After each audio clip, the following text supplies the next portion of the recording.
Alrighty. Let's do this, boys. Let's have some fun. Let's have some fun.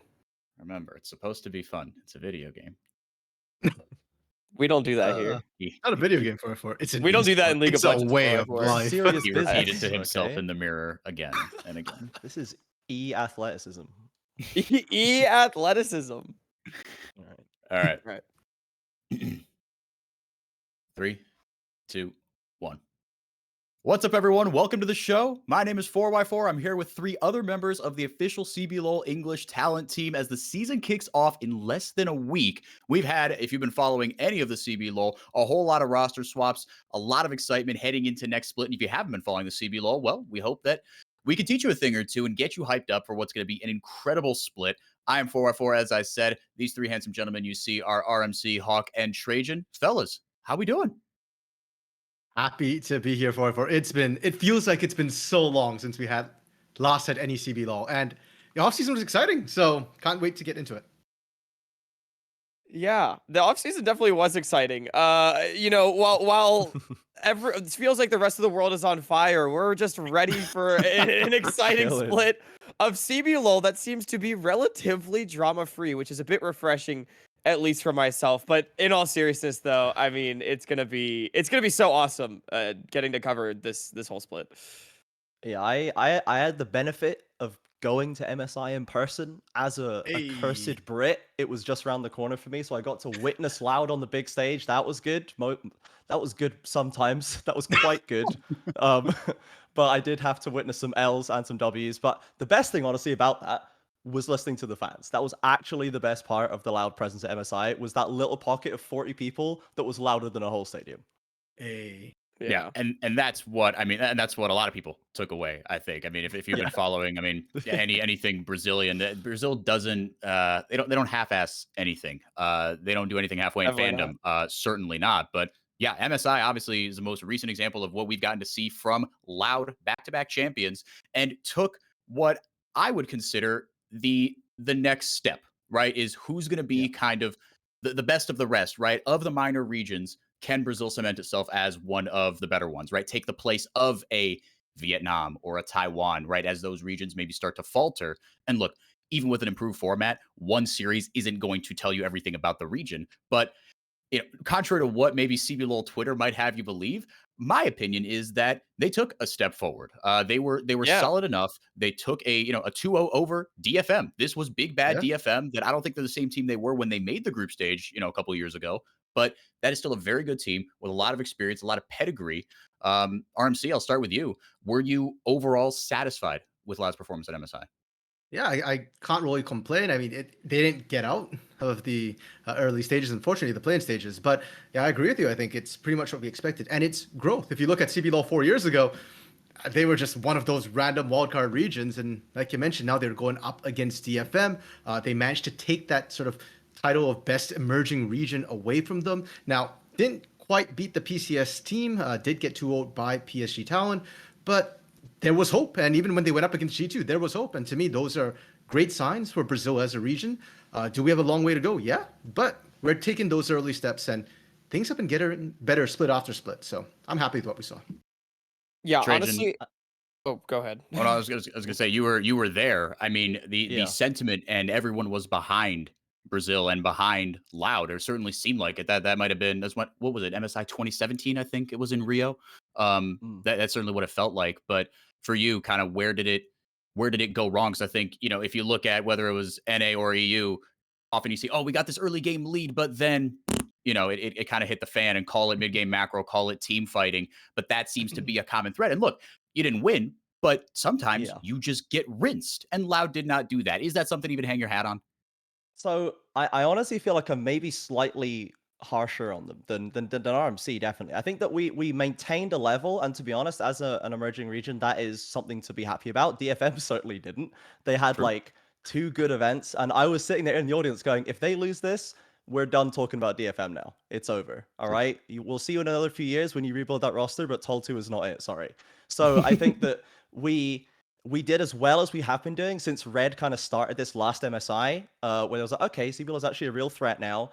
And then Loud kind of refreshed that at Worlds. And then again here, I think a lot of the underdog teams knew how to play early game and didn't seem to show much else. And I think that wasn't just Loud. That was everyone who was worse than their opponent, was good for 15 minutes, and then just boomed, popped very quickly in the mid game. So in a sense, that's nice. It's consistent with the rest of the region. It's not like they're falling apart in a weird way.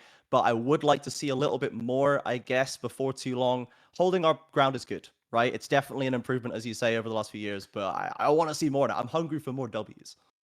I mean, I gotta be honest. I feel like it's a irrefutable fact, though, that CBLOL has been improving internationally, at least incrementally. I mean, like, yeah, sure, it's still not quite that performance that's up to par with the major regions. We're not quite at the level of PCS either. But I mean, as I think it was RMC highlighted 3-4 years ago, CBLOL was alongside LLA one of the bottom feeder emerging regions, and CBLOL has seen this steady increase in their level of play over time that I think is just irrefutable. So it's going to be a long road, but I think it is still something to be proud of. Hey, we took a best of 3. We took down our old boogeyman in DFM, and now looking forward to Worlds as well. Like there's progression here, and that's what, as an emerging region, you really want to see. I mean, we took down the DFM Boogeyman, and also Riot removed our other one, which was the TCL. They bumped them down to the ERL, so they took those away. We didn't have to worry about getting, tripped up by Wildcats again this time. They got demoted, so I guess we won that round. There you go. Yeah, and I think whether or not Loud go on to beat, because I think for me, based on how Loud have done these last 2 international tournaments, there's a certain sense of comfort, right? That like, oh, Loud could be that team again, and they could take another step. And that's the tough part of being a minor region, an emerging region, is that you send one of your teams, right? And if one of your teams won your region on, just they got hot, they can't transfer, what they did well in the regular season to, however the meta shifts to the international tournament. There's a lot out of your control. But the never before done 3 titles in a row could be Loud's.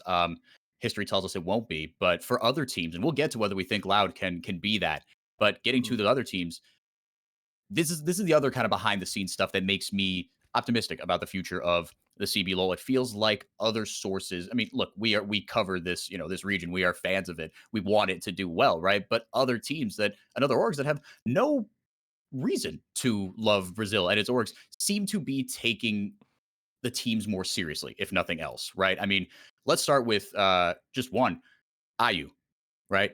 He was unbelievable. This is a guy who was an AD carry originally, role swap to support Belveth. If you saw that, CBLOL support Belveth on Twitter a little bit, that was him. He got it turbo target banned the entirety of the playoffs. Roll swap back to AD carry, #1 EU West solo queue. The talent is good, but again, that's kind of okay. The early game, the hands, that's been all well and good, but what's that next step? And other teams boot camping in EU West right before MSI. There's been a lot of funding, and I think the most exciting thing, Fluxu boot camping in Korea, getting a partnership with T1. I don't even like that. What's going to come from that? I don't know. And I think Flux will have a lot to prove because they after a phenomenal regular season for a bit there, they were so disappointing in my opinion. But Hawk, I'll loop it back around to you. What if anything, can you take away from outside investment, for lack of a better term, like this?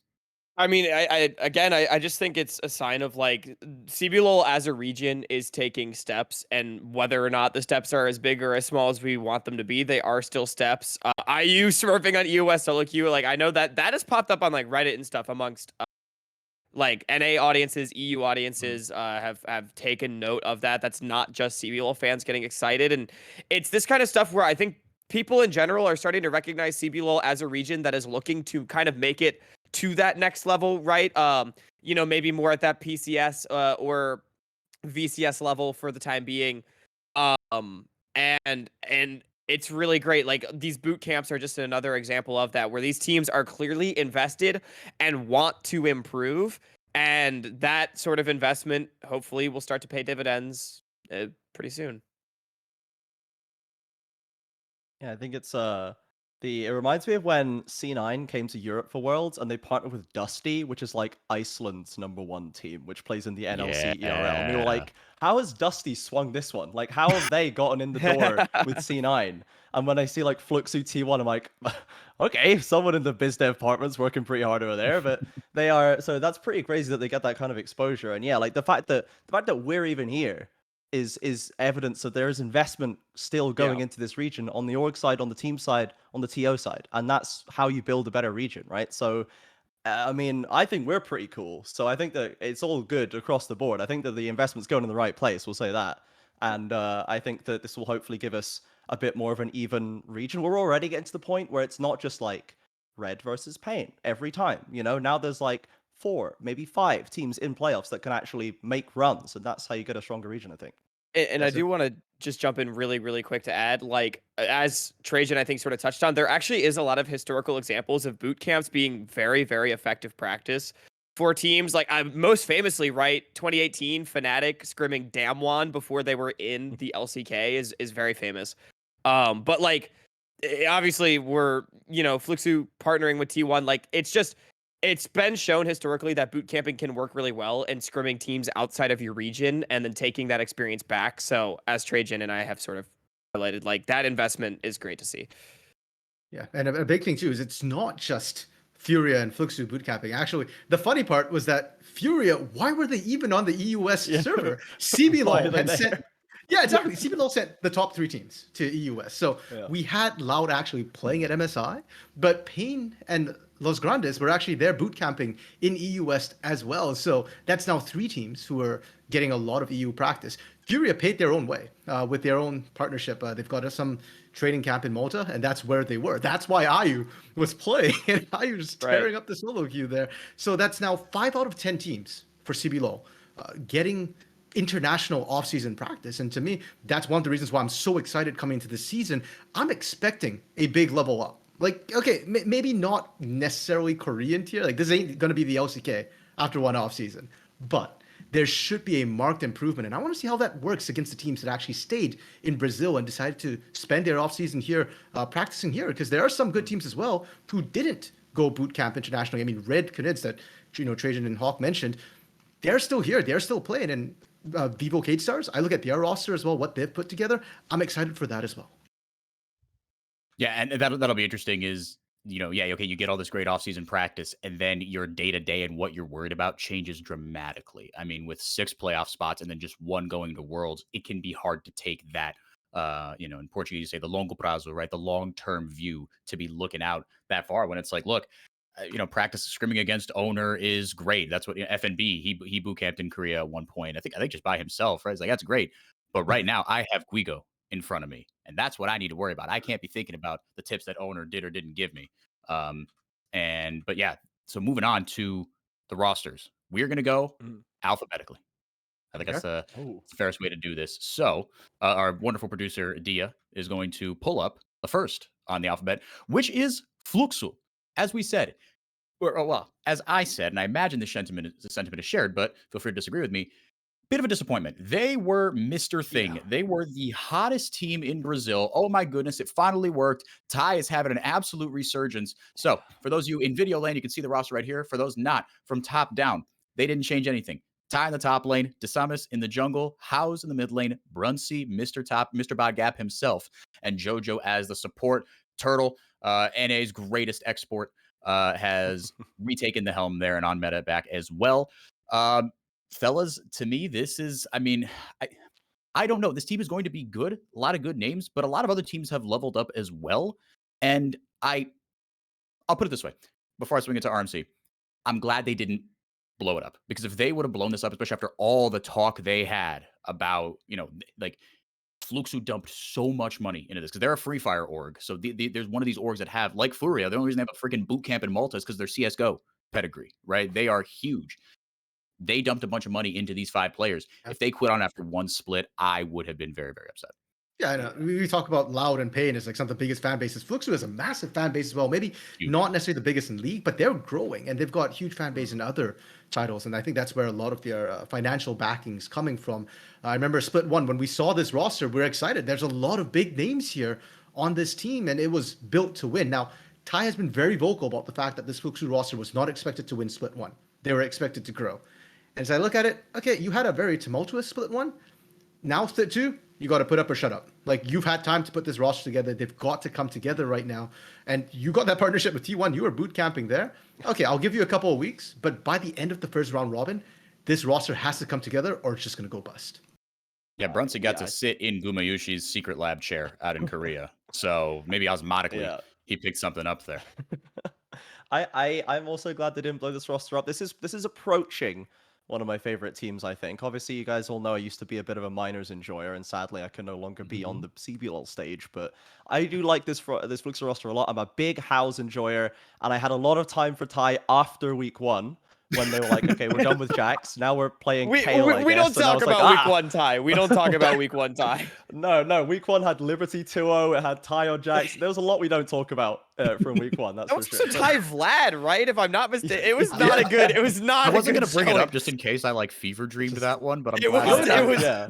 Oh, I have to bring it up because I had the unfortunate pleasure of casting that game. So it was. Yeah, man, that was we were just baffled watching that one back. Not good. What is a thought? Anyway, so I have faith in this roster. I have a lot more faith in Ty than I had before. I think DeSavis was already showing a lot of growth, especially through that season. I have a lot of time for Howes and Brunsey and JoJo, and I think that they could be very solidly performing in this scene. Obviously, they kind of dipped and they kind of fell off a little bit at the end of last split, but I honestly think a lot of these rosters have kind of side or downgraded at the end of the day, and I think Fluxu are the same and will hopefully be slightly better. So I actually think they might just be able to take a couple of places because some of the other teams are not going to be contesting them as hard. Yeah, no, we're trying to forge ahead, so I'll just quickly throw in my thoughts. I mean, pretty much in agreement with all of you. I like this roster a lot. I think Tatami's in particular was great. I know Trajan and I were really batting for this player when we did our end of split awards last time around. I think this roster is really strong, and they didn't have the highest placing because they unfortunately had to run into Red Hot Furia, but I think they'll at least be a playoff team and may be able to contend higher. All right, on to speaking of Red Hot Furia. Disaster offseason. Well, maybe not disaster offseason, but they had the most kind of, well, they were on the other side of the most eventful offseason, and as a result had kind of by extension a very eventful offseason. From top down. Beton, who, if you guys remember, was he was on that Red Canids 7-man roster with Grefthar and Gigo. Beton was his backup. Goot, the only guy, well, one of two guys, I should say, they have retained. He's still in the jungle. Tuts, he was in the Flamengo promo video. I think this time last year. They made a joke about, he's the first player in, Maracanã, the stadium that they play in Rio. Flamengo, the biggest club in Brazil for soccer. So he's the first guy to have a bust as like an esports player. That's great. And then he, to Trajan's point, just disappeared. So he's been on Loud Academy, but his contract buyout was a little silly from what I heard. So it took a little while for him to be freed of that. I'm glad he's getting another shot. And then IU, the biggest highlight of the offseason as far as EU West solo queue is concerned. And then Zai splitting up was an unbelievable bot lane in Natuno and Zai. Natuno, the MVP in his third year. Zai, a rookie. He won rookie of the split, at least in our voting. And IU back as an AD carry. And so this rookie bot lane is going to team up. This is going to be really exciting. I think for me, the difference between the possible low and the possible high of this team, the spread is the largest. That's kind of my initial snapshot takeaway. 4x4, I want to go first on this one because I have a hot take.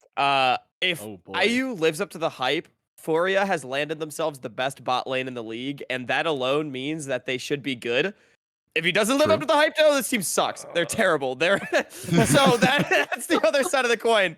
I think Goot's a great player. I think Zai's a great player. And like I said, if IU lives up to the hype that he's sort of starting to get, really made waves as a support in half a split, turned Furia's season around, now role swapping to AD carry. If you can carry them from the biggest carry role on the team, then I think this team will be electrifying. But I'm a little bit concerned about their solo lanes, and it's good if IU doesn't live up, then I do think they're going to struggle a lot. However, so that's sort of my hot take. I don't know where we're at on that one, but best Best bot Best? lane? I don't know about Because best. Natuno and Zai got blown up. Like who else? Root and Seus? I'm I don't very know. sad they got blown up. They're definitely, if they just get to do whatever they want and completely steamroll their opponents in lane, kind of like Ninja Kiwi when he first came in, and we get a bit of that from IU, and Zai still the same. They could be really, really good for sure. Top 3, definitely. I also have a lot of time for Tuts on that Flamingo roster. I think he could be really, really solid.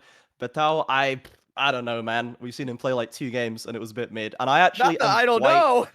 And I am sour on Goot now. I'm becoming sour on Goot. I was souring already. I'm sour on Goot. So I think this is could be really good if Goot swings back, if Tuts continues to be good, and if Batao surprises, could be good. But I'm reserving my hype for this roster just yet. Yeah, I think I'm with Trajan on this one a little bit. Patel, coming in for F&B. You got to look at the names that they're replacing as well. Yeah. One of the best top laners in Brazil with an academy promotion. It's going to be a little bit rough. Tuts as well. Don't get me wrong. I'm a big fan of Tuts. I used to think he was the same level as Tinkito, as Tinones in the past. I think him getting demoted to academy, that was absolute robbery. But Envy really stepped up last split, and Fury was getting carried by Envy towards the end of that season. I don't know if Tuts has that same carry potential. IUZai, they're really good, but this is CBLOL, where our bot laners are absolutely cracked, and there are other bot lanes my eyes are on as well. Titan pick up a new support's huge. Trigo and Damage are back together again. Yeah, and we'll talk about them later, but I am worried for Furia. Now, Trajan, I just want to say as well, earlier you mentioned that you think most of the rosters had a downgrade. I'm actually disagreeing with that. I think only 1 or 2 rosters had a downgrade, but to me, this is one of the ones which I'm a little bit worried about for the offseason moves. This is one of them for sure. If Vex is good, Tuts will be fine. We can say that. and I think, and I did this is bad podcasting by me. The guys on their way out of that formerly Super Furia roster was FNB in the top lane, who has had his moment in the sun. He won MVP 2 splits ago. Envy went to Worlds in 2020 with INTZ, has been just solidly top 3 mid laners in Brazil. Been really, really good. So Tuts is stepping into some big shoes. It's just about what they're losing, right? Like that's the hang up. So bot lane's got to live up. Yeah, it's all about the bot lane. Gotta pop it. Yeah, I to switch a little bit. I'm looking. I mean, I've got my eyes firmly on Tuts because to your point, like when he was on Flamengo and that team was just bending people over, like, and I like. Is it just a good player on a good player looks good because he's on a good team, right? And in Meta's past, a mid laner can be a bit of a leveler up. Rarely, I feel like, are you going to lose a game because of your mid laner? He never lost that many games. He just kind of did his job. He was kind of replacement level. But now, especially with top lane question mark, bot lane could be great, could be an unmitigated disaster. We're going to learn a lot about Tuts in this split. On to INTZ we go, the winningest org in CBLOL. As they say. Their chants in Portuguese, it rhymes in English and Portuguese. Everyone else tries, only INTZ has 5, but their last title was Worlds 2020. They are in a drought, and right now they have kept the same roster, which I did not expect from an org like INTZ. Usually the big teams are reactionary, and with a team like INTZ, with right behind Pain, team-wise, the biggest fan base in Brazil, them and Kaboom, I think, number 2, aside from Ranger, who's a one-man force unto himself. He's a nation. He is a nation, literally. Top lane down. ZZK returning the Korean import. Yampi in the jungle. Nosferus in the mid lane. Ninja Kiwi as AD carry. Nia in the bot lane. This team finished, I think, 7th last year. They were team measuring stick to me. They had a lot of fun moments. They did not. I'm really, really surprised. A little encouraged. As like, I'm a neutral on INTZ. And so if I was a fan and I'm used to the glory days, a part of me would be pissed because I'm like, what? You have the money, you have the resources, go out and get somebody, right? And I didn't know who they were or weren't involved in as far as offseason signing discussions. But I will give INTZ a little tip of my cap, if nothing else, because they stuck with a roster that showed some good moments. Now, this team could finish 10th. I'm not gonna lie to you. But they could sneak into playoffs. I think the question is, will the fan base be happy with just sneaking into playoffs and giving younger players, guys that have been up and down, a chance?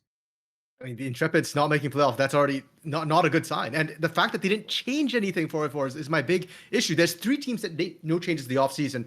Fluxu, Loud, both of whom one's a developmental roster who's meant to scale. The other one's the reigning champions. INTZ is the 3rd team, the only one that I don't understand this.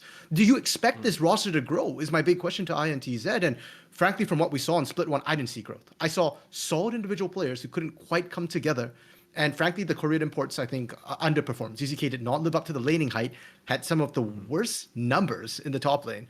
And Nia, frankly, yeah, Ninja Kiwi is in Elo hell, has been ever since he's joined CBLOL on Renska and now INTZ.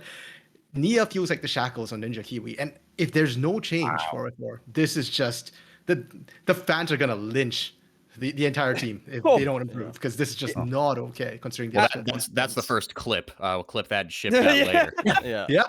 But I'm glad I'm not the only one super down on this roster, because RMC starting off in passion, because I'm with you. I think Nosferus and Ninja Kiwi are kind of good, and then I think everyone else on this team is not that good. And aside from even individual talent, which again, like some decent individual players, overall not the strongest individual team, they also just seem to have problems.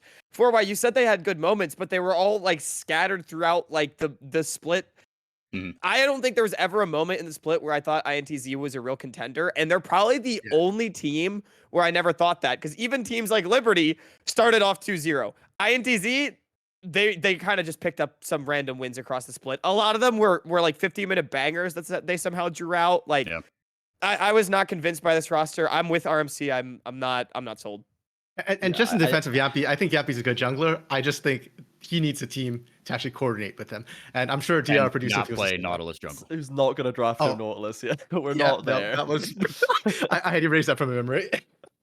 I don't know, man. Like, I think that we're not changing anything in this roster. It's just like someone's got to come seventh, I guess. Like, someone has to take that bullet. And INTZ have been taking that bullet for several splits, and props to them. No one else has to deal with that heartbreak. So thanks, INTZ. We'll see you next year. I don't know. I just don't see any. I think they're kind of capped. I think they're kind of at their ceiling. I think Ninja Kiwi's not necessarily at his ceiling. I think Nosferus could maybe improve a little more. I think he did improve, so maybe if he does it again, maybe we're talking again. But yeah, I think Nia as the shackles is definitely. I'm sure Dia enjoyed that one, taking all the blame off Ninja Kiwi for that bot lane. But I think that it's just. I have little to say. I feel like we don't need to spend too much time on ID. Like it feels like we're on agreement. Like not impressed by the off season. Yeah, one day, and this is not the place for that, we will do the Ninja Kiwi diatribe. You could make, if you were a fly on the wall on that kid for the last 3 years, the stuff you would know about the dysfunction of that Rensga organization, the roster, everything he has had. He is just the burgeoning shining light of Brazil that has not seen the sun yet. To Kaboom we go. This is another roster, very high variance. We'll put it that way. Lonely. Coming in flawless as well. Lonely, again, maintained a spot. It was scary in the jungle. Lonely and scary sounds like my average Thursday night. I've used that joke twice now, if you've been keeping score at home. Flawless, meanwhile, coming into the jungle. Crastiel, former mid laner, role swap to support, now back in the mid lane. And Raven, they kept him. It was Raven and Steps that they called up from Academy to replace Duds the Boy. And I believe it was Skuro at the time. Was that the first iteration? Doesn't matter. Yeah, it was. So it was, and Redbird, who was replaced by IU in a move that many questioned at the time. But Redbird, veteran support, who was on that 2020 INTZ team. He's been on Flamengo. He's been on Super Furia. Again, this feels like Kaboom couldn't offer as much as some orgs could for maybe some of the prize free agents, and kind of got second best in a lot of negotiations. That's what this feels like to me. That's not reporting anything. Why is Crastiel mid again? Why? Why is he mid? He was so good in support that we were putting him like high A tier or something. We were like, this guy is actually, contending with the best after 6 days of play. Why is he back in mid? I don't understand it. Why is Annie not in mid? This guy's chilling on like an amateur team in Brazil. And I just feel like we didn't have to swap him back. Maybe it's just Crastiel being like, I guess I'm kind of cracked to support, but I hate it, so I'm going to go back to mid lane. In that case, fair enough. But I just feel like they didn't really work had out so well for Perks though. No, well, definitely not one of the success stories on that side for sure. And I just think like, unless Crastiel really didn't want to be support anymore, I think we're honestly losing another strong support, because the support pool in Brazil isn't like the best. And Crastiel was very exciting for me, so I'm sad that he's moved back. Fully agree. I think Crastiel as well, with Enchanter meta on the horizon again, right? Like, it would have been perfect for Crastiel as a support. But You know, as a mid laner, I look at these changes for Kaboom, Flawless coming in, Crossdale and Redbird coming in. It feels like Kaboom just went, we had enough of the volatility of Scary and Yuri, and we wanted stability, and they just over-indexed on that. Like Crossdale, he's a really solid mid laner. He doesn't lose his lane, and he's got really good map pressure. And maybe they're thinking, okay, we want to enable Raven. We want to get that Nyx Big 80 carry out of Academy, and that's what they're looking for. We want a stable support to help Raven, because Giggs was he was a little bit more missed than hit from his promotion, and he was in a rough spot. So they wanted stability. My problem is actually with Flawless coming in. Flawless is a Korean player, import, last played in the LJL back in 2022 on a team called Burning Core. Now that team had the same issue I'm seeing. Burning Core. Oh, you know about it, yeah. I've heard about Burning Core. So I was casting the LJL OU at that time, and Flawless, Burning Core had a problem, which is they had no carries, or they had one carry in the top lane, that's it. And I'm looking at this Kaboom roster, and I'm seeing the same problem. Who's the carry on this team to let Flawless enable them? Lonely. Well, okay, it's got to be Lonely, but how was Lonely last split? I wasn't terribly impressed. And well, I'm gonna be honest. All right. Well, I'll jump in here because I think Lonely actually was great last split, but the team refused to play around him, which I will say a lot of that is meta, right? Like top side carry meta has kind of just been gone for a long time. It's been very just like win your lane and then try to influence the map, right? But if we can get back to that, I do think I'll play devil's advocate on this Kaboom roster. From what I know about these players, if Raven can scale up a little bit, be a good carry alongside Redbird, and then they can play Flawless Crastiel, play mid to sides, and play around Lonely, play around Raven, I actually think this roster could be decent. Do I think they're a title contender? Probably not. But I think this team could be good because a huge issue I had with Kaboom last split is that Lonely was their best player, and they refused to do anything to help him. And so coming into this split, maybe there's a world where this more supportive mid laner, more supportive jungler could do something to alleviate that. Do I expect magic out of Kaboom? No, but that's my devil's advocate. I think they might actually be able to have an identity come in here if Lonely and Raven can step up as carries. That's fair. I'd agree with that. I think they've got all the pieces. They've got the foundation. They just need a capstone piece right now. Either Lonely or Raven has to pop off. If they can, then this roster is going to be pretty and especially in a bot focus meta, right? Like if Raven can't pop off, we were talking about if IU can't live up to the hype, like kind of similar thing here. If Raven can't live up to any sort of carry potential, then I think this team will struggle a lot. So yeah. All right, to Liberty we go. This was the Libertines, as they were called, were the talk of the town. 4 rookies and a sophomore. Chiari in his second year was, I mean, just so well regarded. Second or maybe third year at this point. I think he came up mid-split. He was on that Rensga roster with Trigo and Damage, Yuri and Croc. What a mishmash of players. What that those 5 are on the same team at the same time is bananas. Yeah. Chiari, very well respected. He feels like, to draw an LCS parallel, he feels almost like Revenge, where everyone else seems to be like, wow, yeah, Revenge, kind of tight. But then the on the riff results for him haven't materialized for any number of factors. They ended the season horribly.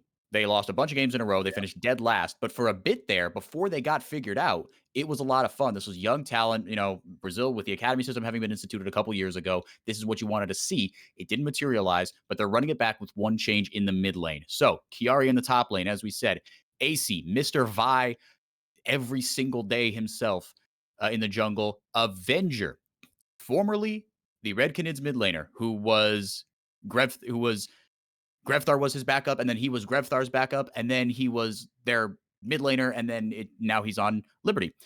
Juliera still on the bottom lane, and was making a return here. Yeah, it's actually two changes, I guess.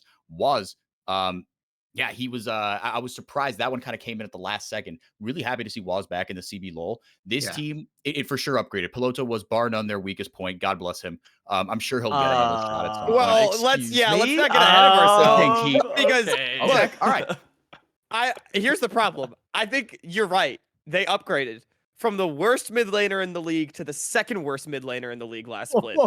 Shots fired. I don't know about. So I think they tried to invest in Piloto a lot in their gameplay, and it just didn't really work out. It seems like Piloto just wasn't able, ready, whatever, to like put a game on his back. They tried to enable him, and it didn't really work out. But there were a lot of games where Piloto wasn't doing anything wrong, really. I think if there was a player who was always doing something wrong, it's Juliera. Juliera was the worst player on that roster for me last year because I've never seen a player misplay so many times in like a tier 1 region on camera. I don't get it. So I think that Cavallo, I don't know why we're swapping Cavallo out. Maybe it's just out of necessity. I liked Matsukaze and Was on the old Liberty roster, so I think Was is a solid pickup if they couldn't keep Cavallo. I think Avenger is the same as Piloto. I don't think he's going to carry a game either. I think if you try and invest in him, he's going to let you down a bit. So it's technically better, but no more than technically, in my opinion. I actually feel like Liberty, they're taking a bit more risks with this roster in a way. It's not the Libertines anymore. Having Avenger, having Was come through. But I think Avenger actually has higher carry potential than Piloto. Piloto does nothing wrong. I agree. But he also doesn't. Yeah, that's I fair. don't want to say he doesn't do anything right, but he doesn't do anything like carry potential. He was on Pop him Scion duty a lot when that Yeah, was a like thing. Oriana's like His the silent Rise mid was lane. pretty Just good. pop an Ori and you're Like, good to go. yeah. Avenger will try and make these moves, which to me increases the danger of this roster because now you've got more people who can potentially throw the game, but you also got more people who can actually carry the game. Was to me was the big surprise. I think Was is I like Was, but I also thought Cavallo was pretty decent. And yeah, I like Cavallo too. yeah, to me it feels like that's a Juliera fit, and Liberty they're still committing to this AC Juliera combination of these younger talent they're trying to grow. Yeah. I appreciate what Liberty's doing. I don't think they're much of a playoff contender, but I like that they're still trying to grow this academy talent, and I'm really hoping that Juliera AC, they're able to buckle down a bit more, and maybe with Avenger, with Chiari, have a better run of it this round.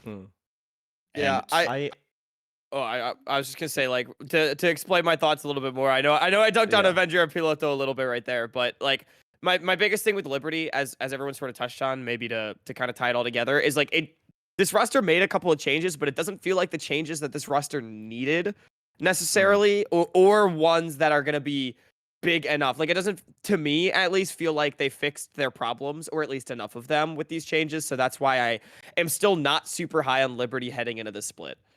Yeah, I agree. I don't think they're gonna be a different team, really, in a functional sense. And I think that the new pieces are either similar style or just not gonna move the needle for them. I've always been an AC supporter, but I don't really have any actual justifiable reasons for that anymore. So I'm just gonna say I like AC and we'll move on. It started looking a little rough in the back half, Trajan. I'm not gonna lie to you. I don't have a good reason. I'll fully admit that one. I just It's think developmental. AC's a cool guy. They're growing. They're growing. They take their lumps.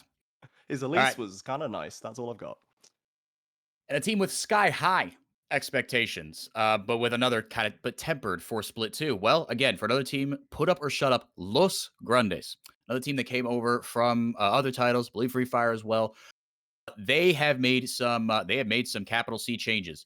This roster, the coach is Stardust. The mid laner is Lava. Those are the headlines, right? If you weren't following last split, that was, oh my goodness, wait, that's Stardust? The Stardust that coached T1's roster that was a game away from beating Damwon in the World Semifinals in 2021? Yeah, the very same. And he brought in Lava, who was, depending on who you ask, probably the worst mid laner in the LCK before he came over here, but the worst mid laner in the LCK could, in theory, still beat the dickens out of anyone in Brazil. Wait a minute. I thought people thought Lava was actually pretty good. Am I mistaken on that? No. His replacement was worse, but people didn't think Lava was okay, all right. When he left, he was the worst. So, top down, they had in the top lane, Hirit, who had played some in the LEC, thank you, for Misfits, was fine up there, but he is now gone. Bull is there. He was, again, one of these many red top laners that finally got his shot, and now he's getting a permanent starting spot. In the jungle, the mighty jungle, it is not Ranger. Ranger has role swaps to support by request of Stardust. Now, you can take that one of two ways. Really? Either I don't want you as my jungler, or I really want this other guy. And it is none other than returning from military service in Korea, Trick. The very same. Yeah, if you thought, wait, that Trick? Yes, that Trick. And again, in the mid lane, it's Lava, Natuno, the reigning MVP as the AD carry. Ranger will be his support. Hawk, to you. Yeah, I want to start off here because I got whiplash when I saw these roster changes. Like, anyone else? Did anyone else get whiplash from these roster changes? Yeah, man. I think I aged like 3 years when I saw that Trick was going to be coming back to jungle. I'm gonna talk about each of these players and give like a very quick take. I have no idea what the hell to think of Trick. Like, that is such a weird no one does. change. You can't. He's been out for 3 years. Yeah, like he was pretty good when he played for G2 back in the day, but that was a long time ago. They won the LEC a few times. Ranger, the role swap, I don't know what to think of him going to support, but I don't think he was the best jungler. I know some of you were really high on him. I was not. So I don't necessarily hate him not being their jungler anymore, if that makes sense. And then on top lane, I think here it was a big problem for this team. So Bull coming in, is Bull great? No, but I think Bull is better, so I don't hate this change. And I think this is an upgrade in top lane for Los Grandes just directly. So that's my kind of takes. I don't know what else you all think, but I'm in agreement with Hawk, but it blows my mind that we're saying Hirit was a downgrade from Bull, or that Bull is an upgrade over Hirit. Yeah, I don't know Really? if I sign off on Bowl being an upgrade, straight upgrade for Hero. I think Bowl is just the most nothing top laner in the league. But right here now. it was a Like, problem. That's my take. But I guess. sometimes- It's like, yeah, here was Bull negative, negative. Bull is Or- nothing, but here it was losing them games. I Yep. He think was volatile for sure, and he definitely lost them some games. I'm not going to deny that, but he did also have good games, especially earlier in that's the true. season. Early And in I the split, think- he was pretty good. Yeah. And Like he had even a in lot less playoffs, and Hero had some good games in playoffs. He was a big True. part of the fact that Los Grandes got as far as they did. Now, in that last series, he did not have fun, but not many of the Los Grandes players did. So I think that Bowl, I just think I don't think he's a downgrade. I just don't really know. He's just kind of there, I guess, in top lane. Trick, But I think we that's what don't they know. need. That's what they need, Trajan, is they need someone to maybe just they- be there. Maybe they do. They've already got Natuno, man. If you've got Natuno, you've got enough carry for a whole team. Right, down there you go. So maybe it's fine. Yeah, I mean, so top side, that's kind of weird, but I'm okay with it. I think I agree with Hawk a little bit. I do think, considering Hirit's performance, Bowl is actually probably a better bet for Los Grandes. But I don't think the ceiling's as high. Now, Trick is the big one, of course, right? Like we mentioned, 2-time LEC MVP, 3-time first All-Pro, and once a third All-Pro. This guy was massive, but he's been away for a while. And what this actually reminds me of was Furia, I think it was back in 2021. Diamond Prox came into play for them. Oh. And another, European jungler, massive history, but wasn't CBLOL able to fever perform in dream CBLOL. sports. That is, yeah. Yep. Yep. Wow. That's my question for Trick. Are we going to see a Diamond Prox performance? Because I pray not. I mean, Trick was such a good player back I in the really LEC. hope not, only because I think Stardust didn't come to Brazil to just like be okay. I think he Neither or did I- Diamond yeah. Prox, neither did Diamond Prox. And Ranger, of course, the big one to me, the biggest one is actually Ranger role swapping to support. Because funnily enough, he was the guy who used to hate slave junglers, and he had to play a bunch of it last split. And now you're in support. It's Is he enchanted willing to meta. Nami slave? Is he willing Yeah. to Nami slave for Natuno? Yeah. That's the question. Because I would have done Exactly. that in a heartbeat. Yeah, but is Ranger going to be able to do it, or is he going to go for the tanks, which probably are going to suffer a lot given all the sort of support item changes we've seen, the AD carry changes. So Los Grandes, it feels even bigger question marks than what we saw last split, and I don't know if the ceiling's higher with this particular iteration. It's going to be fun. It's going to be exciting, and It's interesting. yeah, this one, Yeah. this is probably the team that I am most keeping an eye on, just because Yeah. I don't know what on earth is going to happen with them. To like real Yeah. quick wrap it up, can we all agree, or like I guess that would we all agree with like moving into the first week of the split, this is the biggest question mark team. Like we do not know what to expect from Los Grandes, really. I Or don't think they're the Mesa. highest Uh, variance, but I think they like if you were to combine like Biggest if you were to, question mark, I think. if you were to assign a number to like biggest question mark Yeah. relative It's like plus the expectations on their shoulders. Because for example, Kaboom and INTZ, those are huge question marks for me, but there are no expectations there. Those teams I are going to think- be just mid. Los Grandes is supposed to win the whole dang thing. Yeah, and like if we'll get to Red Canids in a bit, but like if that team crushes, I'll be like, yeah, okay. And if it bombs, I'll be like, yeah, okay. Like I'm not going to be surprised either way, so it's not really a question mark for me, Red Canids. I know it's just going to be a mess. So I think Los Grandes is probably the biggest question mark. Yeah, they're gonna have a lot of eyes on them. Huge fan base, huge expectations. Ranger was another one like Ty, who's parroting the "We are a split 2" roster. Well, it's coming up in just a few days, my friend. Split 2. To Loud we go. They are next alphabetically, but they were first in the last 2 splits.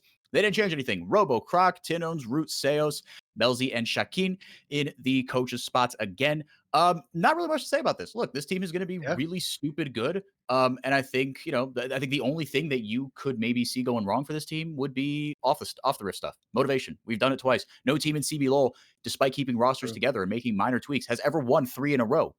Teams have won 4 out of, 3 out of 4, but they've never done the elusive 3 in a row. Loud could do it. I think they're going to be like a top 3 team. They could win it. I think it's 50-50 whether they win the whole thing. I'm just going to come down to meta, motivation, variance. I don't really know there's a ton of analysis on this team. Yeah, Right. no, I think we're all. Sorry, you go ahead, RMC. No, I was just gonna say, I don't. We've seen them. We know what Yeah. they have to offer. We saw them at MSI. We probably have the most tape on these guys. They're the team to beat. And until somebody beats them, they're probably the favorites. Yeah, I think we're all probably going to be aligned on that base premise. The one take that I have that I want to offer during this time Okay. is it time? When is it time for to get a new top laner because I'm surprised you went if there. Loud goes, Wow, if that Loud was goes, not where I thought I this don't was want to going. alienate the entire Brazilian fan base in episode 1. okay? Trajan, you're not But- off to a good start for the split But- with your fans here. but like we have enjoyed Loud at International, but I've not really enjoyed Robo at International. And like, if this team could probably quite comfortably win this split again, but like, when do we want to go further? And is that the solution? Is it top lane Robo change? Is it anything else change? I'm just asking questions. You know, I'm just throwing out some takes. I want to, or unless 4x4, you wanted to answer that question because I have an answer to it as well. I'll answer it with one sentence. I Yeah, think go if for it. anything, it's a croc change. Okay, well that's what? really interesting. I disagree with that. I think Croc is the playmaker for this team for sure. Like he's the I think they need some psycho in the jungle, and I think Croc provides that. But I agree. They got that. But in regards to the Robo question, I think the fact that Robo's Olaf gets respect banned at MSI and Worlds is still indication that international players respect his individual prowess, and maybe his champion pool could use a little bit of work, but I think Robo is still a great top laner. And it goes into what I think about Loud in general. This team, as RMC said, team to beat, right? But Robo is, and this team as a whole, they scaled in the last split. And they really figured a lot of stuff out. And I think that running it back is absolutely the best thing for them to do because they only got better. I'm very high on this Loud team. I think they have a top 3 player in every role pretty much. And they're great. So that's gonna be my quick analysis on them. Yeah, and I'm just gonna double down on the Robo point. It's not a question of when you want to replace Robo. It's what happens when you replace Robo, because he's the single biggest playoff monster in CBLOL. Right? Yeah, like he absolutely carried them in quite a few series in the back half of the split. Like he was, I think, undefeated on Renekton for a while. Like it was insane. That Prowler's Claw Renekton, he was just assassinating AD carries. It was in an ADC meta, it was very effective. Yeah. Yeah, so hey, somebody's got to beat him. Worlds and then miss Worlds. That's kind of grim. Yeah, when only one team goes, like I guess exactly to get there. All right, to the biggest fan base in Brazil, a team that has also struggled in the biggest moments, Pain Gaming. They have not made any changes except for one in the bottom lane. From the top lane down, again, it is Weiser returning, Karaoke returning, Mr. Solid, Dinketo in the mid lane, B-Voy returning for a second consecutive split, I should say, because he did have another stint in Brazil a couple years ago. And Pro Delta getting the call up. He was initially rumored at the beginning of last split to be sharing some time with Damage. They were both listed as potential starters, and it was Damage. That's who B-Boy felt the most comfortable with. But Pain, again, they have a lot of pressure on them. If nothing else from their fan base, the expectations for this team really, really high. This is going to be a good team, a team with a very high floor. They've gone to 3 straight finals and lost 2 of them in 3-0 fashion to Loud. RMC, I mean, we got to start with you. Thoughts? We do. We do. Thoughts, feelings. So, Pain Gaming just needed a change at this point. Do I think that Damage was the problem? No, I think Damage was a perfectly serviceable support. He did nothing wrong. But Pain, they just don't want to be the forever second. And I think this split, they will not be second, one way or another. This is a make or break split. They're going to be either champions. If they don't get it this year, this whole roster is blowing up 5 different ways. Well, but just not even whether they win or not, they're going to blow up. It's more just that they're not going to get second. I don't think this is going to be a second place team. Either Pro Delta is what it takes to tip. I can hear you sniffing the copium right now, RMC. Like, or they're going to end up being much, much lower placed. Because my problem with this roster is I think they have a very high floor, as you mentioned, but the ceiling is capped. And I don't think Pro Delta is the thing to break that ceiling. They've also been vocal, Pain, saying that, hey, with Pro Delta, we know it's not a big change. It's subtle changes. It's how this team is going to operate. And I'm going to be honest with CBLOL, usually small changes don't mean anything. It's got to be big or bust. And Pro Delta, to me, isn't big enough. Now, Pro Delta, poor guy, has been in the shadow of Damage pretty much his entire career. He has had CBLOL time. I believe it was, funnily enough, on another Furia roster under Edward as well, 2021, Season 1. And he was also Damage's understudy there. And unfortunately didn't manage to pop off. So very similar situation. And for Pro Delta, he had an entire split where he hasn't been actively competing. But he was the Phantom sixth man of Pain Gaming. He was the substitute for Damage. He was there at all their games in the stadium watching along. So, yeah, with Pain, I really don't know what to expect. My gut right now is that it's not an upgrade. But I'm willing to suspend disbelief out of sheer faith. I hate to There's break no it to way you, we can RMC. say Go it's an ahead, upgrade, Trajan. right? So there's no way we can say it's an upgrade for sure, just without enough data. The only change, if they're gonna do a support change, I would have wanted to see them pick up Zai. That's the only one where I would have been like, okay, I don't think maybe they this could is get gonna him. refresh the bot lane, right? Yeah, I mean, That Furious would have got been that big spicy. bucks. We know, Yeah. we know they got it. But like, there's when you look at the Pain roster, you look at each individual player and you go, who's better than this guy? Like Yeah. at what he does for Pain? And the answer is kind of no one. And that's every role. And you're like, how do I improve this roster when in theory, with how they play the game, it seems like it works all perfectly together. They're just never quite saucy Yeah. enough to actually win a finals. I don't know. Yeah. Yeah, I'll keep it short as well. Like, RMC, I hate to break it to you. I think this is a second place roster. Like It's happening again. I think everyone on this team is good. I think Damage was the weakest link. I know when we were doing our end of split awards, I said that Damage was by far the most mid support in the league. I still believe that. Is Pro Delta the answer? Probably not, but it is still a change. I think this team is going to be very, very good just because they have excellent carries, they have excellent team play, but I don't know. I don't see them winning the split. I'm pretty much in agreement. I would not be surprised if they get 3-0 in finals again. Literally Unfortunately, neither. neither would I. Yeah. It's going to be the funniest finals of all time, man. When we get to 10 straight losses in finals for Pain, like next year, when the end of split 124 and they're 3-0 in finals again, that's going to be amazing, and I can't wait to be there. But RMC, when Pain Gaming is winning the regular season, I'm happy to supply you with as much copium as you want. I Oh, will be no. your Yeah. dealer. Oh, yeah. Okay. When I they're get worried when first they after start week winning 8, regular we'll season. all be They there. can only win the second half. They win the first half, we've got problems. They're gonna go like 9-9, and RMC's gonna be like, thank God. They're gonna do it. This is the one, everybody. No one will believe him as usual. Moving on to the team that won the CBLOL most recently before Loud, and that's Red Canids. The two pieces that everyone kind of expected to stay, Titan, I think, has and I don't know exactly the minutia of how this works, but he has an ownership stake of some kind in the team. So he's kind of the GM, making moves. And energy. Pretty much, yeah. Aegis has stayed in the jungle, but they have gone. To me, this is Titan, the general manager, pounding his fists on the table, saying, "F this. I want to win again. Give me the biggest fish in the pond, or get out, or I will leave." Right? Because he's got enough clout. He is on his day the best AD carry in Brazil. In the top lane, FNB again, MVP 2 splits ago. Aegis in the jungle, an MVP caliber player in his own right. Envy, top 3 mid laner, easy.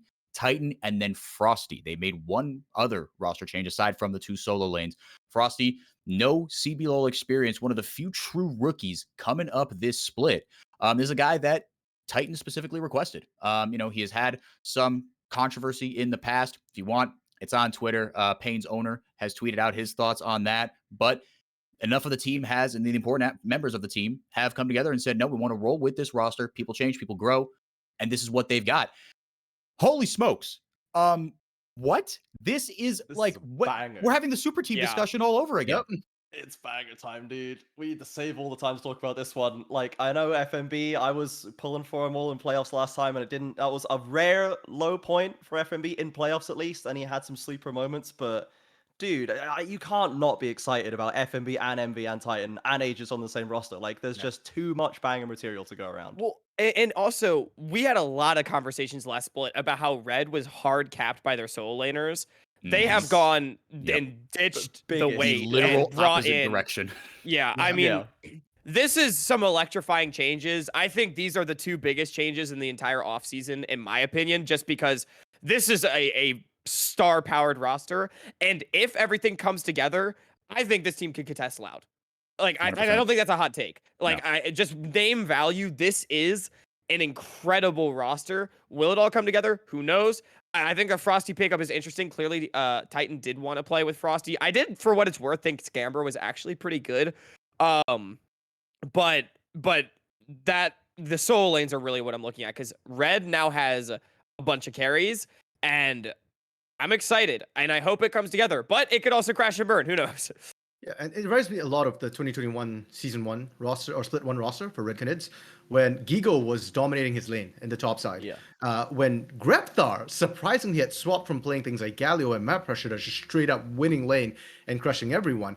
FNB and NB can do the same things. And if there is a player who can handle egos, it's Titan. He's got the biggest ego on the block. Yep. And Yeah. you know what? I believe that he can handle FNB, NB on the Everyone same else's ego looks small next He to will the biggest simply one, stomp right? their egos You know, into the it's- ground. That's how you fix an ego clash: is you fight to the death and one of them wins. That's the healthy Right. way to solve It it. is. Yeah, And there's Aegis all the- will remove the hair from his eyes, peek up, say, nope, it's still on fire, and then go back Yeah, under his yeah. beautiful bowl Aegis cut. is actually the glue. Aegis is actually the glue for Yes. this roster. He is He's the gotta key piece for sure. Because like Envy and FMB, I was talking about like for Pain, like who do you like get into upgrade this individual role in the context of this team? But Red have gotten all the best self-sufficient players on the same roster, and then Yes. Frosty. So like Yeah. they can all carry on their own. They can all play on their own. Getting them to row in the same direction obviously could be tricky, but I think you just get in line behind Aegis and go, what lane are you going to go to, man? Okay, gank that one. Now that one's carrying the game. You know, I think it might just be that. And if easy. you're not coming to mind, that's okay. Right. And if you're not going to come to mind next game either, that's okay. Yeah, This is I'll going to do be it myself. this is going to be Right. an Yeah. unbelievable study in personality management because To- it has the highest ceiling, I think, of any roster. Yeah, to close out the 100%. conversation on this team, I'm just excited because it's not going to be the Titan show anymore. Because that was this Mhm. roster last time around, and they still made 5th. Yeah. So now let's see how high they can go with real solo laners. Yeah.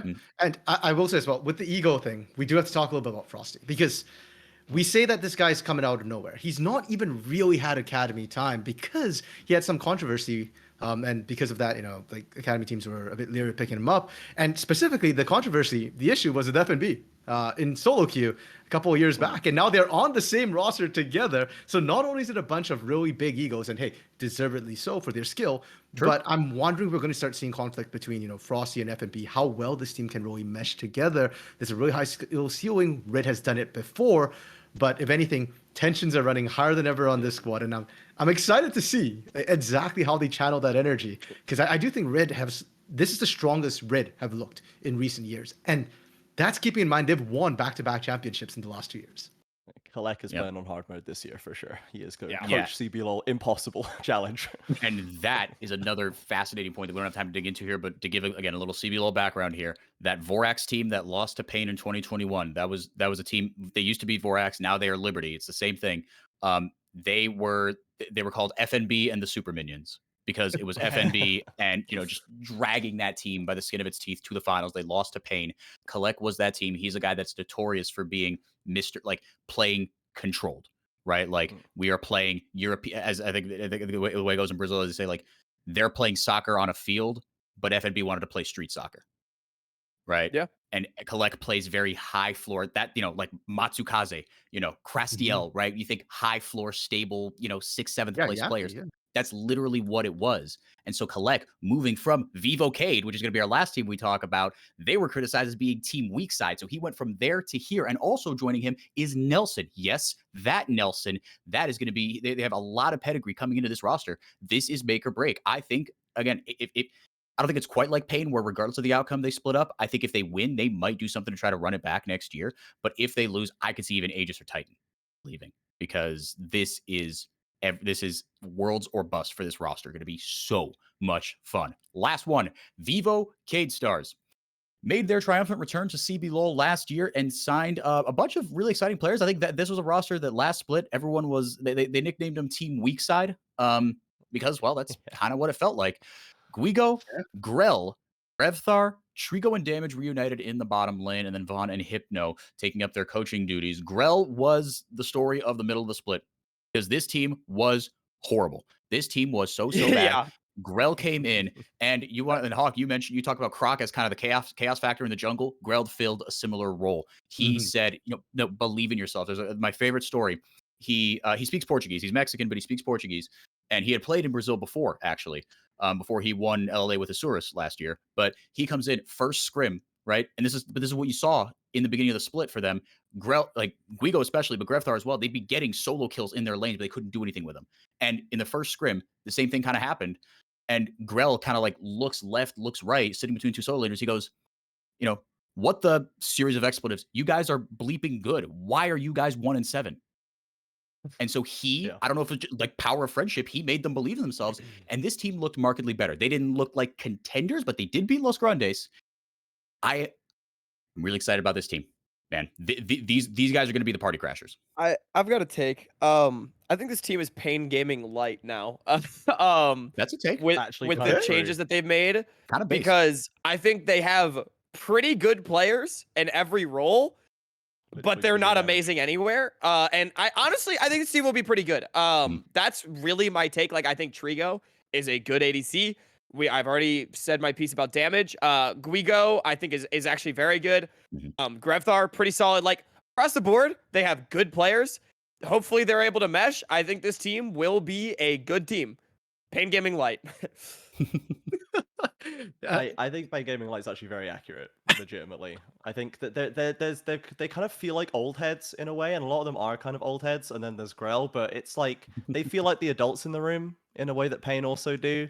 I mean, Pain doesn't tend to win championships being the adults in the room, but it gives that same vibe. And I think that a lot of these teams like Kaboom, INTZ, Liberty for sure, as well, like maybe Furia, will just be kind of flapping around and floundering and trying to make plays and kind of losing themselves. And then this roster, this Vivocade roster, will be able to just be like holding them at arm's length. Like, no, you can't just get away You with must this. be Like, this tall. Yeah, exactly. That is 100% true. You have to be this tall to beat Vivocade, and it's slightly less tall than Pain. Okay. I kind of agree with calling Pain like old heads and like them being sort of the challenge because they're really stable. This VKS roster to me doesn't look stable. Like, you've got Grefthar and Grell, who are both highly unstable players. Like, we've seen Grell absolutely pop off, kill everyone in sight, but we've also seen games where his early game gets stifled, and then VKS just have no avenue of winning once Grell kind of gets The win stifled. conditions did look kind of narrow, and I think that's going to be a point to watch. Is can they evolve more? Well, I think they've done a great start of it in the offseason because last split, it was just a 3G network, but 3G network's kind of weak. We've evolved past that, and I like what they've done now. They've bought themselves a big signal booster in the bot lane. Trigo and Damage. I want to talk about these guys because they make all the difference. This bot lane is a bot lane you can leave alone, and they will just scale up by themselves. They don't need resources. Heck, I'd even argue don't give them resources. We saw what happened with Trigo and Furia. You gave him resources, he could not carry. Just let him do his own thing. Unless he was on Xayah, though. The Xayah was clean. True, but even then, like, it wasn't like he was getting the early lead snowball. It was just more he waited till 30 minutes and then became Xayah at that point. Fun fact about Trigo and Damage, they've played together on 2 other teams. They've made finals every time they've played together. Back on Pain Gaming, which I guess is why they Pain Light, and back on Renska in 2021 when they beat Pain. The other fun fact is this roster, this VKS roster, actually reminds me of that Renska roster with Croc, with Yuri, and it was Kiari in the top lane. Kiari Gigo, very similar playstyles.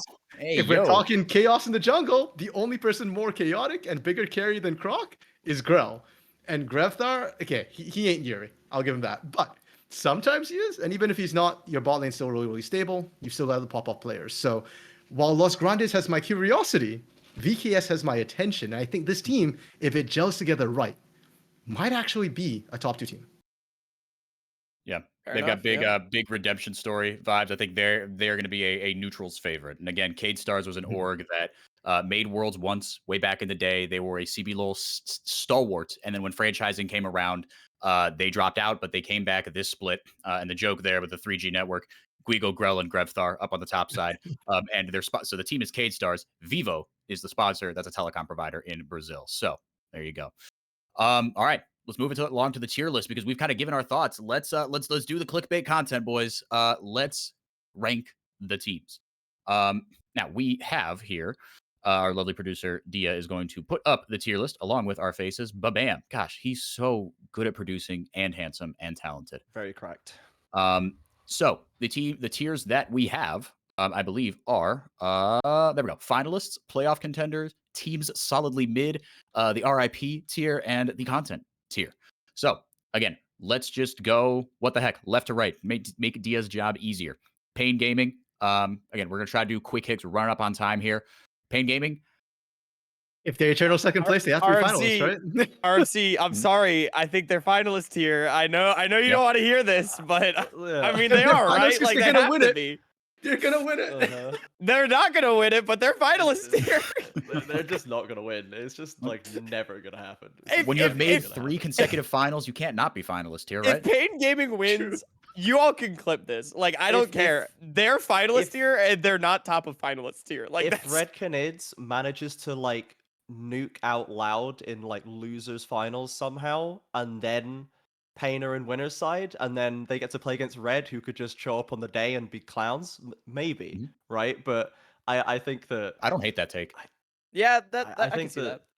like with rosters like Fluxu, if they manage to improve, and even like VKS, if they also, and obviously Yeah. this Party question mark crashers, lost man, ground. I'm There's a lot of telling you. people Mhm. that could just show up and actually just trip Loud up on the day. Obviously on playoffs, Loud they really seem to become more consistent, but there's so much Yeah. power spread across the playoff contenders here that it feels I like a lot more Yeah. of them could have an early exit. I fully I agree. think Thank you, this is going to Trajan. be a You're very the man. top-heavy tier list, I think. little well, I kind of just I have mine pretty evenly split, at least when I did it. Mine's But pretty top heavy. Yeah. can we agree that Pain is probably finalist here? As Yeah. much as it may dismay RMC, They have I to do be No, think no, they're finalists. they're still one gonna of the win, best. so I'm fine with them in finalists here. Oh, okay, I that's think fine. That's fine. they have to be finalist tier. I think that Yeah. there's this four of those players have been there so many times. Like they have to be up there at least in the conversation. Yeah, 100%. they're finalists here for sure. Lock it in. All right, 4 for 4. Fluxu, they snuck in 6th place last year. They rattled off the longest win streak of the split. I think they won 8 in a row at one point, and then kind of crashed down to earth, got 3-0'd in the first round of playoffs in losers bracket. Still think this is a playoff contending team. Any disagreements? Playoff contenders. Yep, you took it out of Agree my with mouth. you, yeah. I think this team will be very good, but the problem is I think a couple of our top teams made upgrades that might keep Fluxu still out of like the top 2 or 3. But I think this team's really strong. I would be shocked if they did not make playoffs, which is why I would have them playoff contender. Yeah. Well, yeah, with Fluxu, I think it's do you have faith that they're going to scale as they promise that they would? My Yeah. faith is all spent on Pain, so that's a no for me, and I just have them at second Yeah. tier playoff It- contenders. If I were to power rank, like they're 4th place, I think. So Okay. that's Yeah. Yeah. I put them 4th or 5th probably, depending on Yeah. how I'm feeling about Loss and VKS at time of asking. You know what I mean? Mhm. I think it's fair. All right, playoffs contenders. Furia. okay. I can start. Go for it. Team solidly mid. I think for Furia, Yes. like I said, if IU lives up to the hype, I think this team makes playoffs. However, there's definitely a world where this team does not make playoffs. Yeah, there's a lot of I do disparate think- pieces coming together. Also, Yeah. I still think that the overall pieces on this team, like Goot, their bottom lane with Zai, even if IU is not amazing, like I feel like they should be good enough to make playoffs, especially like there's a couple of teams here that I don't think are contenders whatsoever. So as long as you can beat out like Mhm. 2 other teams, you're in, if that makes and sense. because it's the CBLOL, one team will inevitably crash and burn horrifically. Right, So they yeah. could take that spot. So I think it could be Furia, but I also think Furia could be good. So where do you have them, Hawk? Solidly mid. Solid with it? Okay. I'm all right with that.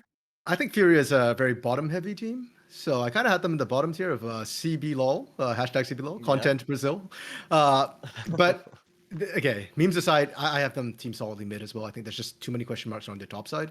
Bots Yeah. strong, but top's weak, and CBLOL has evolved in such a way that teams are really good at exploiting weak points in teams. So I think they're going to struggle to make playoffs. It's possible, but they're going to struggle. So I have them either solidly mid or hashtag CBLOL. Yeah. I think there's so many good like mid jungle duos that will know how to play the map to neutralize 2 rookies popping off in bot lane, which I imagine Furia will be doing a lot of the time. There'll be 2 rookies popping off, and or not technically rookies, but functionally, you know.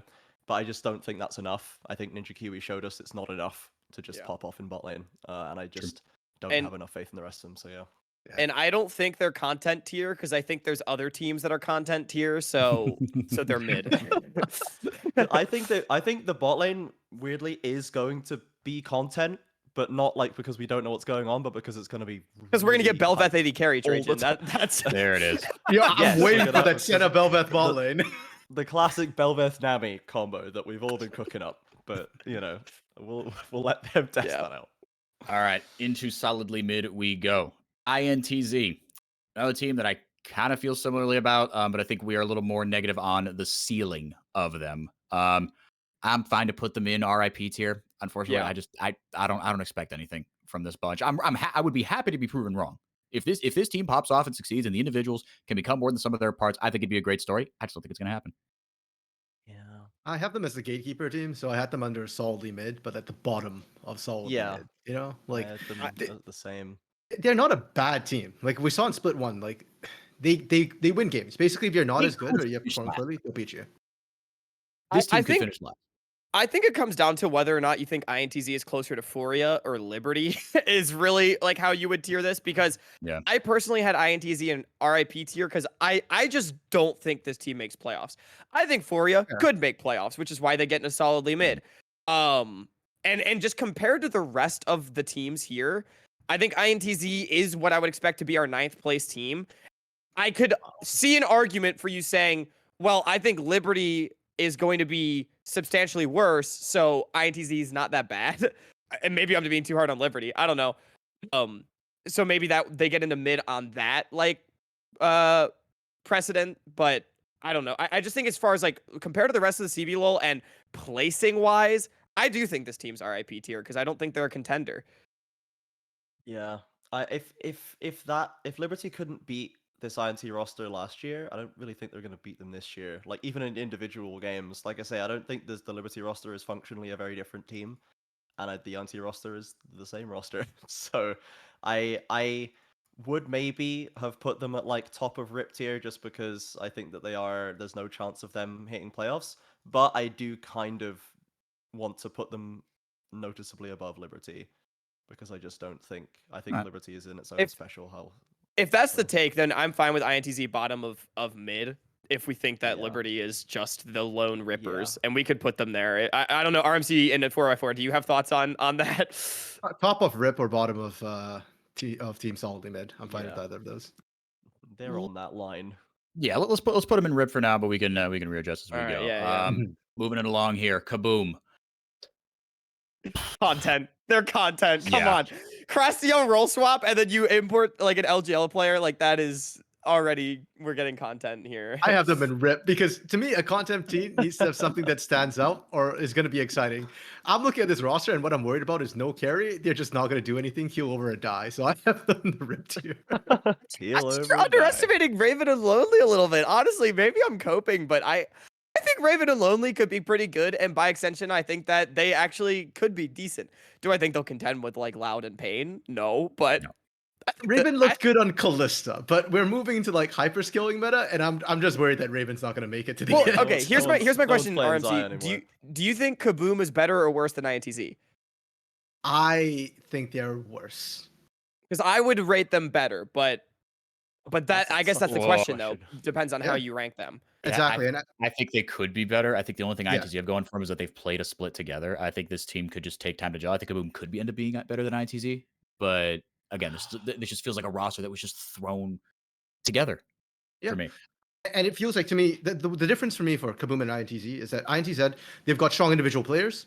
Kaboom, they've got really good team players. So it's kind of opposite ends of the spectrum.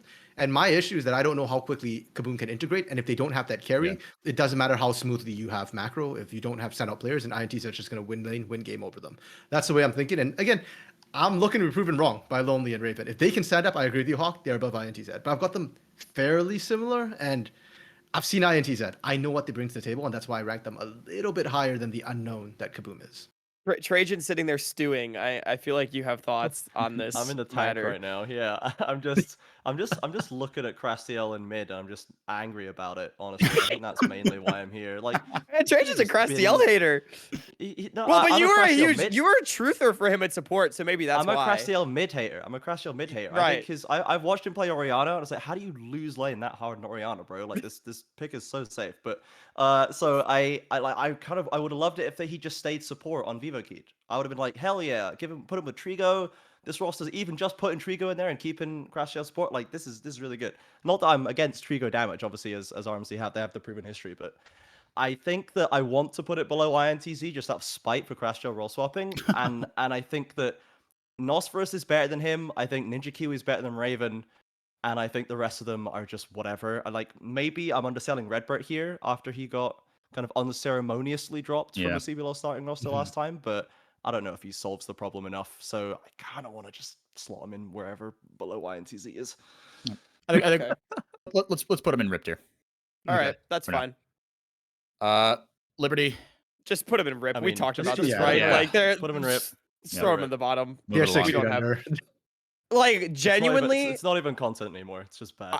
I think considering the upgrades that these teams have made / INTZ staying the same, like I think any win at this point is an upset, considering they picked up half their wins last split in the first week. So, True. Is that Like it's that- actually half of the whole wins?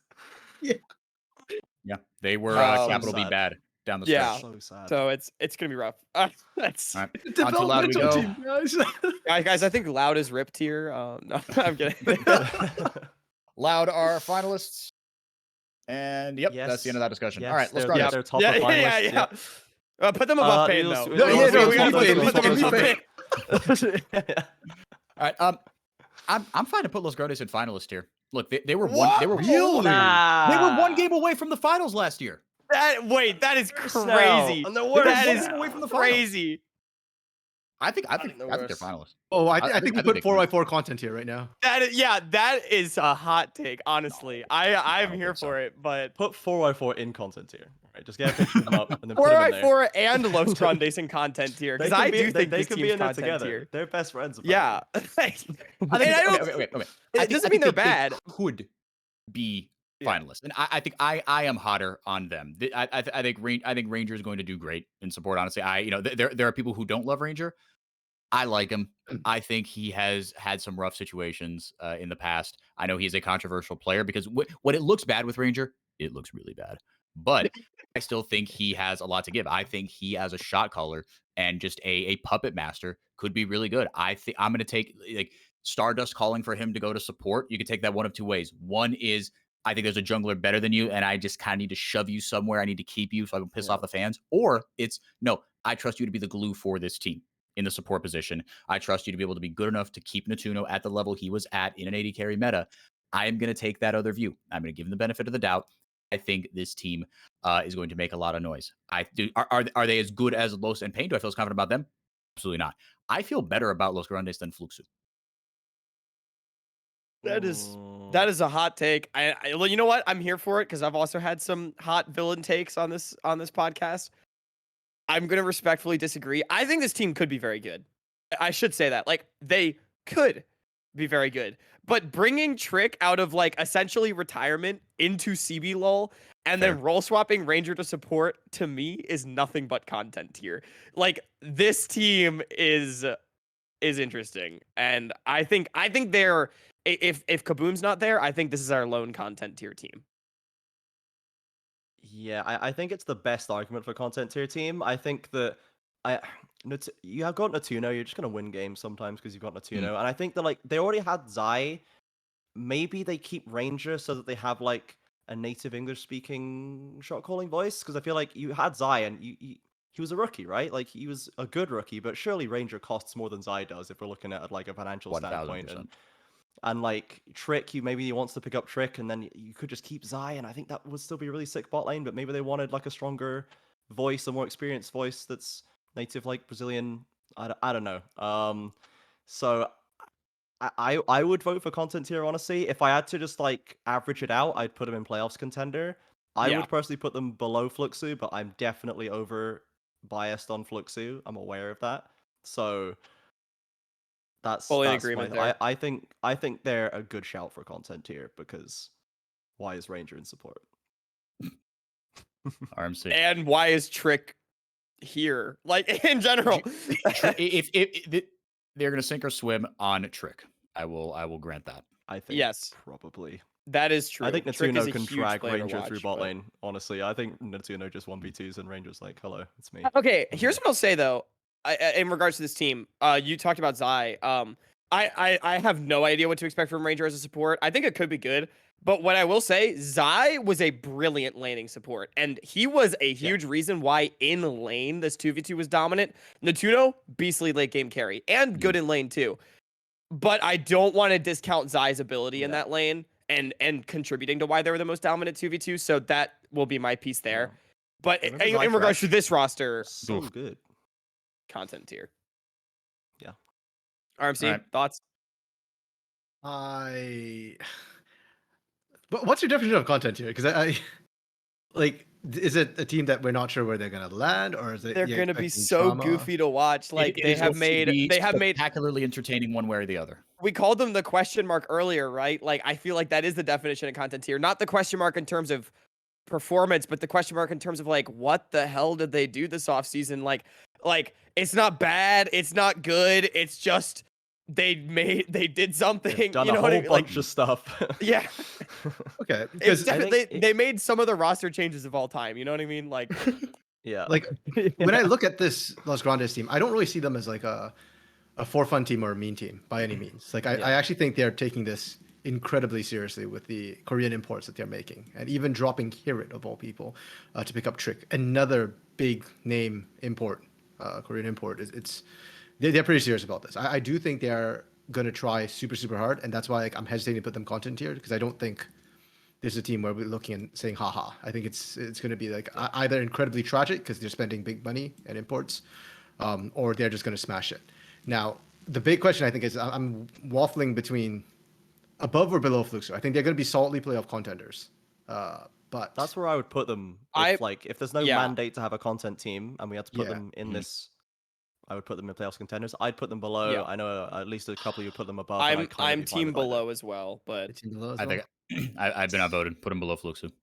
Okay. Fluxu. House. All right. Yeah, It's that was my House's big year. thing. Was This just trying to year. decide below or above. All right.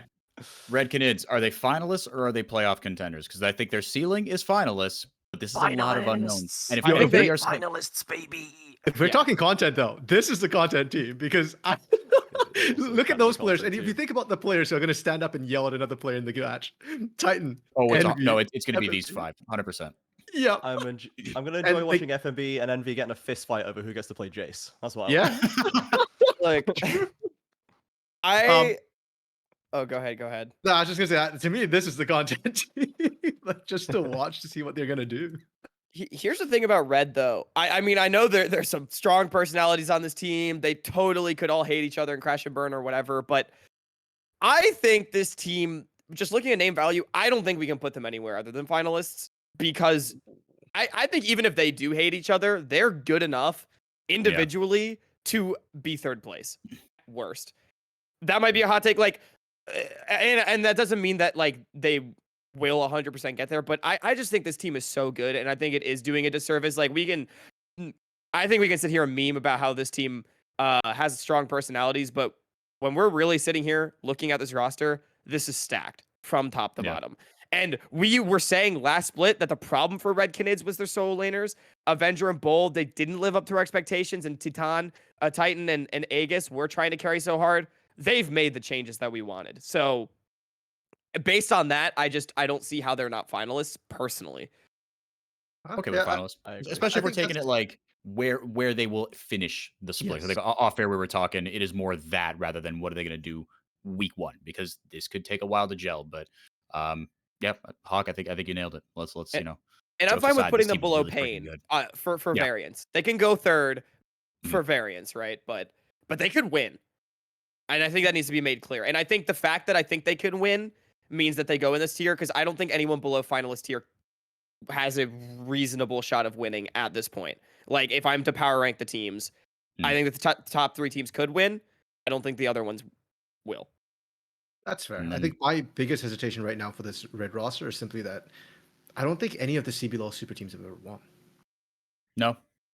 And so like that's why I'm hesitating. And I don't think this team will win, when- but only because of that. Everything else points to them having just as good a shot. True. I think that's very fair. And I agree with Hawk. Like, if you look at this roster, it is incredibly stacked. The only question mark is Frosty, and this guy has to have hands. You know, if Red's picking up after everything that's happened, and straight out of like, basically not even academy, right? This guy's being tucked out of effectively solo queue. He's got to be amazing hands wise. So Yeah. I agree. Look at the names, and it looks like finalists here. My only hesitation is that they are a super team, and I have no faith in super teams in CBLOL. And I want to make something clear. I respect all you for hedging your bets on this team ahead of time, because that is perfectly valid. So, Oh yeah.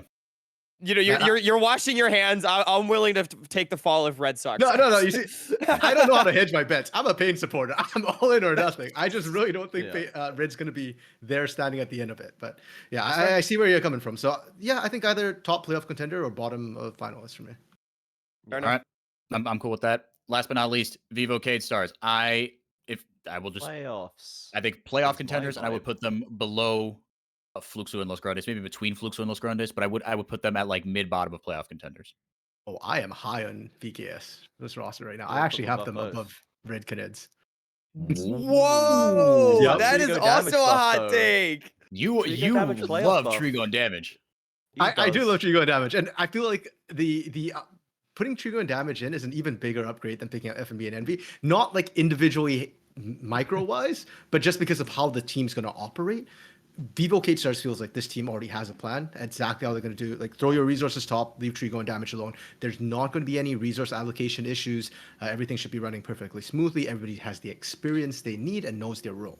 Whereas for a team like Red Canids, big name players, and yeah, we talked about how Titan is going to be able to control egos, but it's very resource intensive. And if Red Canids fall behind, I am worried about how they're going to come back. With Vivo Cage Stars, I know, like, regardless what happens, if they win lane, they know how to close out. If they lose early, they have insurance options with the team. So VKS was RMC, like with the magic of editing, I mean, we're not going to do this to you, but with the magic of editing, I think picking up Trigo and damage is a bigger upgrade than FNB and Envy, and Yeah, just cut that- it right clip there. it. Oh Get man, that right out. I would just print Twitter interactions Look, with that. and going off that, I RMC, I hear everything you're saying, and I think a lot of it I agree with. The problem is, it is a huge upgrade for how the team's going to operate from 9th place. Like, Trigo and damage are going to be very good. I don't think they're going to create a top 3 or 4 team, though. I think this team is a playoffs contender as well. I would put them at the bottom of the tier or above Los Grandes. I think they're 5th, 6th range. Like, they could get higher. I think a lot of these players are good, but I still don't see that X factor coming out of Trigo and damage. I just think they're keeping this team out of the basement. So that's sort of where my opinions lie. Trajan, I know you have a thought. Yeah. So I don't want to I don't want to oversell Guigo and Grevthar as well. Like, they were doing a lot better, especially Guigo. Honestly, I think he had definitely a rough split or two, but he picked up in a big way. And Grevthar has been really solid for a while, and Grell was very exciting, but I don't think Grell was the best jungler in the league. no. I think there's at least 2 or 3 junglers I'd put Yeah. above him, and I think that Guigo and Grevthar are kind of the same. So I think they're easy playoffs contenders. I think they're going to be a stat stick team, as you said before. Like, they're going to wash any of these looser, like, question mark teams.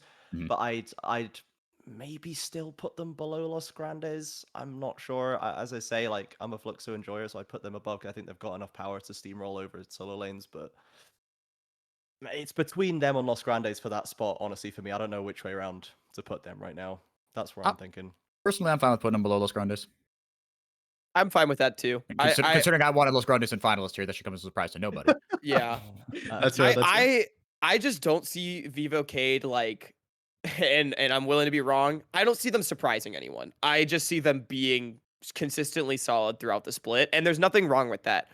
And considering where they were in split 1, I think that's a success for them. So, Yeah. that's just where I'm at with this one. Okay, so hot takes we have so far from the power rankings. 4-4. Yeah, we gotta clip these. Hawk, you're red number 1. I've got VKS top 2 or top 3.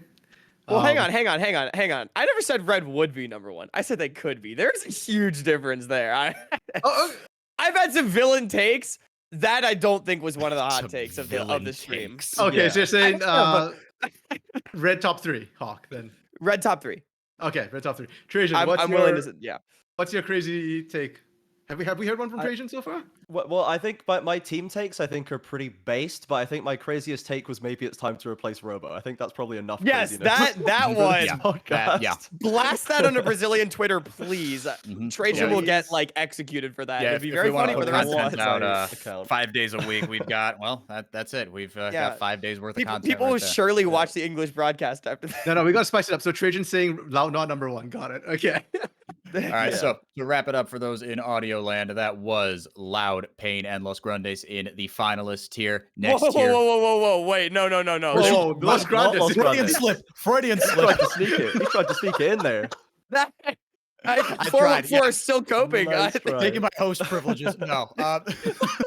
It is Loud, Pain, and Red in that order. We think as far as finalists here, your playoff contenders, Fluxo, Los Grandes, and Vivo Cade. Team solidly mid, measuring stick 7th place team alone in that tier is Furia. And then in the basement tier, INTZ, Kaboom, and Liberty. And I think, for the sake of clipping, the content tier is, it's a fun idea to play around with. But I think if this gets blasted all over the internet and we put something like Los Grandes, even though they have a shout for it in the content tier, we are going to get lit on fire And I don't So it want makes that it to be look the like kind we're of stuff. putting them bottom tier, and maybe Exactly. we want to avoid that kind of Just the Exactly. visual. Yeah, Yeah. yes, purely visually. But I think that's gonna do it for us.